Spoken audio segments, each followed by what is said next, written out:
అప్పుడు నీకు నచ్చినట్టుంది, నువ్వు అడిగినట్టే లవ్ చేసింది, కేర్ చేసింది. అప్పుడు నీకు నచ్చింది కాబట్టి నువ్వు మంచిగానే ఉండి ఆ అమ్మాయితో మంచిగా లవ్ చేసుకుంటూ కేర్ చేసుకుంటూ ఇంటికి తీసుకుని వెళ్ళో మళ్ళీ డ్రాప్ ఇవన్నీ అయినాయి.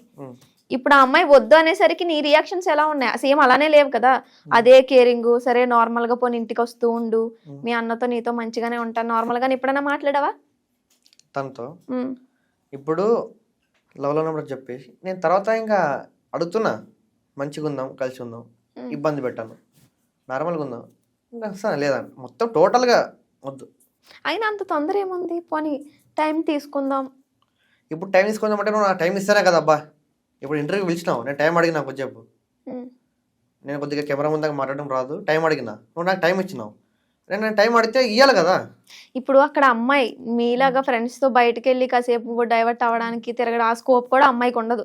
ఇంట్లోనే ఉండాలి, అది కూడా ఇంట్లో వాళ్ళు అదో రకంగా. ఇప్పుడు ఇలాంటి సిచ్యువేషన్ అయిందంటే సేమ్ ఏ ప్రేమతో అయితే ముందుండేవారో పేరెంట్స్ ఎప్పుడు అదే ప్రేమతో ఉండరు ఆ అమ్మాయితో. ఆ అమ్మాయికి ఉండే ప్రెజర్ ఆ అమ్మాయికి ఉంటది ఇంట్లో.